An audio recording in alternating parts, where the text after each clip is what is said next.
اہل زاویہ کی طرف سے آپ سب کی خدمت میں سلام۔ میرا آج کا موضوع ہے ناشکرا انسان۔ اشفاق احمد کہتے ہیں بہت ساری چیزیں طبیعت پر بوجھ ڈالتی ہیں اور تسلسل کے ساتھ ڈالتی رہتی ہیں، تو میں یہ سمجھتا ہوں کہ کچھ چیزیں جو خدا کی طرف سے ہوتی ہیں اور جو ہماری طبیعتوں کے اوپر بوجھ ڈالتی ہیں، ان میں تسلسل کا رنگ آ جاتا ہے اور وہ بہت دور تک پھیل جاتی ہیں۔ ہم اسے اللہ کی مصلحت کہہ کر اپنے آپ کو تسلی دینے کی کوشش کرتے ہیں اور اس کے سوا چارہ بھی نہیں ہوتا، لیکن یہ سب کچھ کر چکنے کے بعد بھی تسلی نہیں ہوتی انسان کی، اور وہ زیادہ جاننا چاہتا ہے کہ ایسا کیوں ہوا اور کیوں ہوتا رہتا ہے۔ مثلا یہ کہ چھوٹا بچہ ہے، اس کو کینسر ہو گیا، تو انسان بڑا سوچنے پر مجبور ہوتا ہے کہ اس کا کیا قصور تھا، کیا کوتاہی تھی اس کی، لیکن اس کا قصور یا کوتاہی سے کوئی تعلق نہیں ہوتا۔ وہ عقل مطلق ہے، جانتا ہے کہ کہاں پر کیا ہونا چاہیے۔ مثال کے طور پر روزمرہ ہونے والے بہت سے حادثات زندگی میں ہمیں نظر آتے ہیں، جہاں پر ہمیں ان انسانوں کا کوئی قصور نظر نہیں آتا۔ راستے میں ہونے والے ایکسیڈنٹ، اور کبھی ایسا ہوتا ہے کہ کسی انسان کی اکلوتی اولاد ساری زندگی انہوں نے محنت کر کے پڑھائی، اور جب وہ کسی قابل ہو گئی، مثال کے طور پر ایک ماں کا ایک ہی بیٹا تھا، اس نے CSS کیا،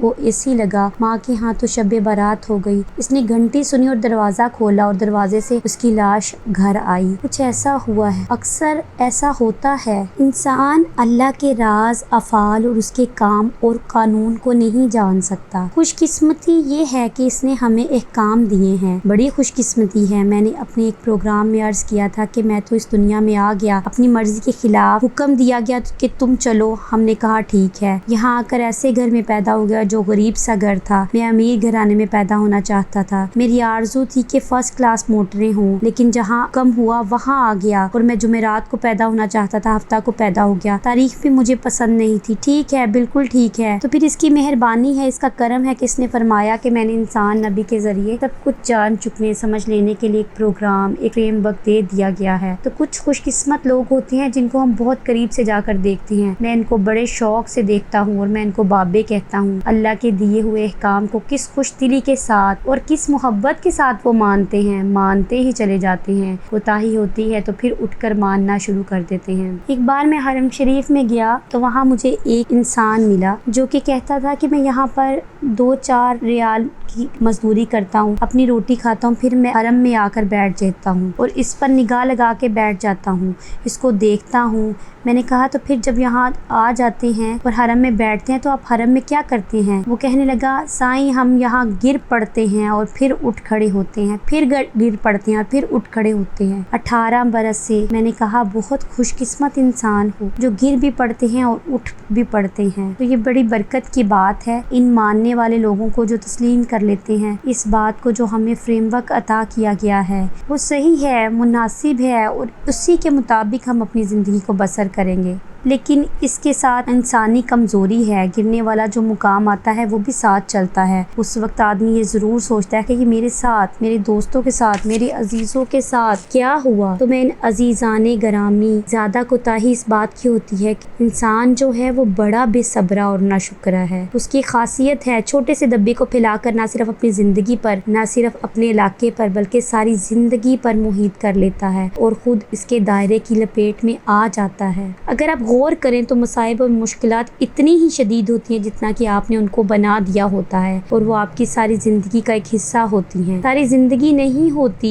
بندہ یہ سمجھتا ہے کہ یہ ساری کی ساری میری زندگی ہے اور برباد ہو گئی، تباہ ہو گئی۔ مجھے یاد آیا آپ سے بات کرتے ہوئے ایک منگ بادشاہ کے عہد میں ایک غریب آدمی تھا، گاؤں کا رہنے والا تھا، بہت ہی خوبصورت گھوڑا تھا اس کے پاس، اعلیٰ درجے کا گھوڑا، دنیا اسے دیکھنے آتی تھی، اور لوگوں نے اس کو بہت انسسٹ کیا کہ منہ مانگی قیمت پر یہ ہمیں بیچ دے، لیکن وہ کہتا تھا کہ میری زیادہ ضروریات نہیں ہیں، تو میں اور میرا بیٹا ہم اس گھوڑے کے ساتھ بہت خوش ہیں۔ ایک بار بادشاہ کو اس بات کی جب خبر ملی تو وہ اس فقیر کے پاس پہنچ گیا اور کہنے لگا کہ بتاؤ مجھے تم کیا قیمت مانگتے ہو؟ اس نے کہا مجھے منہ مانگی قیمت نہیں چاہیے۔ اس نے کہا آدھی سلطنت لے لے، گھوڑا مجھے دے دے۔ اس نے کہا جناب عالی میں نے بتایا کہ اس کا کوئی مول نہیں ہے، اگر یہ بکنے والی چیز ہوتی تو میں دے دیتا آپ کو، لیکن یہ بکنے والی چیز نہیں ہے۔ اس نے کہا اچھا تیری مرضی، جب بادشاہ چلا گیا تو گاؤں کے لوگوں نے کہا تو کتنا نالائق، بے وقوف اور کتنا جاہل ہے کہ بادشاہ وقت تیرے پاس آیا، اس نے آدھی سلطنت آفر کی، لیکن ظالم تجھے مل جاتی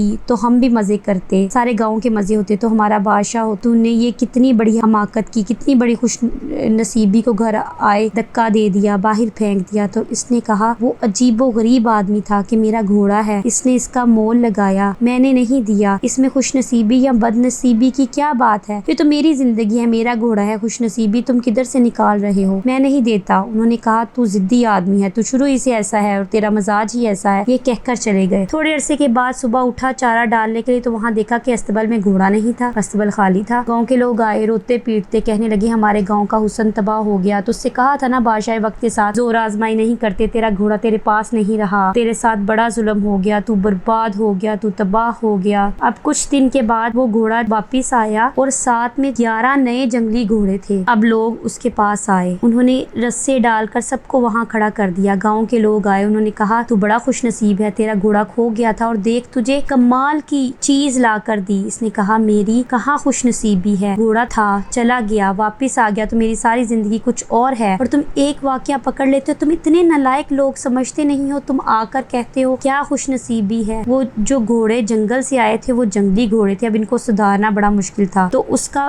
بیٹا کہنے لگا میں ابا جی میں اس کو سدھاروں گا۔ ایک دن گھوڑوں کو ٹرین کرتے ہوئے وہ گرا اور اس کی کمر کی ہڈی ٹوٹ گئی، تو اس کے گاؤں کے لوگ روتے پیٹتے آئے، تیری بدقسمتی ہے، تیرا ایک ہی بیٹا تھا، تو مارا گیا، تباہ ہو گیا، برباد ہو گیا، ہم نے تو رونے سیاپا کرنے آئے، یہ اتنا جوان سال بیٹا اور اس کی ہڈی ٹوٹ گئی، اب یہ تیرے کسی کام کا نہیں۔ اس نے کہا بھائی اس میں میری بدقسمتی کدھر سے آ گئی، یہ میری زندگی کا ایک حصہ ہے، ایک بیٹا ہے، بیٹے کی ران ٹوٹ گئی ہے، مشکل آئی ہے تو ٹھیک ہے، تم مجھے سارے کے سارے کیوں کہہ دیتے ہو کہ تم مارا گیا، تو برباد ہو گیا، تیرے گھر میں تو بد نصیبی آ گئی۔ تاؤ ایک مذہب ہے، اس کے پیروکار بڑے وحدانیت کے قائل ہوتے ہیں، وننس کے ماننے والے، تو یہ جو ٹوٹے آتے ہیں ان کو نہیں مانتے، پوری زندگی کو مانتے ہیں۔ اور اب وہ بد نصیب باپ اور بد نصیب بیٹا اور ان کے 12 گھوڑے رہ گئے۔ تھوڑے دنوں کے بعد جنگ لگ گئی اور انہوں نے پورے گاؤں کے سب جوان بھرتی کر دیے۔ اب گاؤں کے لوگ اس کے پاس آ کر کہنے لگے یار ہمارے تو پیارے بیٹے تھے، سب کو ہانک کر لے گئے ہیں، تو بڑا اچھا رہا، خوش قسمت ہے۔ اس نے کہا ہاں تم بندے اس قابل نہیں ہو کہ تمہارے ساتھ رہا جائے، یہ گاؤں ہی نالائق لوگوں کا ہے جو زندگی کے ایک چھوٹے سے حصے کو ساری زندگی پر پھیلا کر اس کا نتیجہ نکال دیتے ہیں، تو میں معافی چاہتا ہوں، میں تمہارے درمیان نہیں رہوں گا اور میری اور تمہاری جدائی ہے۔ چنانچہ وہ اپنے گھوڑے اور بیٹے لے کر کسی گاؤں میں چلا گیا۔ کبھی مت کہیے آپ کی زندگی میں اگر کوئی برا واقعہ ہوا ہے تو یہ ایک دھبا آیا ہے کہ وہ ساری کی ساری زندگی پر محیط ہو گیا، لیکن انسان کا یہ خاصہ ہے کہ جب ذرا سی تکلیف پڑتی ہے تو وہ چیختا چلاتا ہے،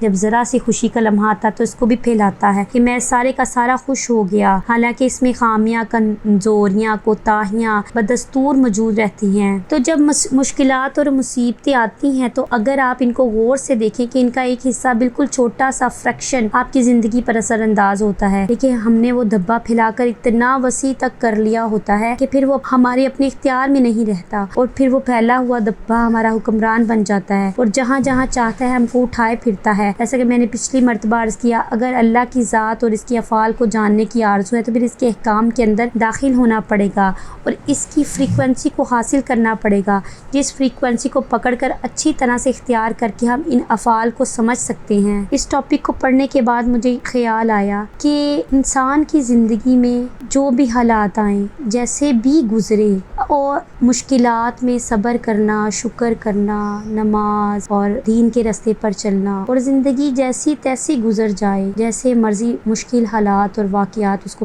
لیکن آخر میں وہ جنت کا حقدار بن جائے اور دوزخ سے بچ جائے۔ تو اللہ تعالیٰ قرآن میں فرماتے ہیں ذالک الفوز الکبیر، ہم زندگی میں چھوٹی چھوٹی کامیابیوں کو اصل سمجھ بیٹھتے ہیں اور ان پہ ہی خوش ہو کر اترانے لگ جاتے ہیں، لیکن وقت کے ساتھ ساتھ وہ خوشی بھی معدوم ہو جاتی ہے اور اس کا اثر بھی ختم ہو جاتا ہے، اور ہر چیز فانی ہے، وقت کے ساتھ فیڈ ہو جاتی ہے، لیکن حقیقی کامیابی کی طرف اگر نظر ہو تو ہم اس لاہ عمل کو ضرور اختیار کریں جو اللہ نے قرآن کے ذریعے ہمیں بتایا ہے۔ ٹاپک کو پڑھتے ہوئے مجھے اپنا ایک بہت سال پہلے لکھا ہوا شعر یاد آ گیا۔ مزہ تو ہے کہ موت ہو پھولوں کی بارات میں، چاہے کٹے یہ زندگی پہاڑ سنگلاخ میں۔ پھولوں کی بارات سے مراد جنت ہے، اگر ہمیں ایٹ دا اینڈ جنت مل گئی تو اس زندگی کی مشکلات ایک لمحے کے لیے بھی ہمیں یاد نہیں آئیں گی، لیکن اگر آخرت میں ہم دوزخ کے حقدار بنے تو سوائے پچھتاووں کے ہمارے پاس کچھ بھی نہیں ہوگا۔ اللہ آپ کو آسانیاں عطا فرمائے اور آسانیاں تقسیم کرنے کا شرف عطا فرمائے۔ اللہ حافظ۔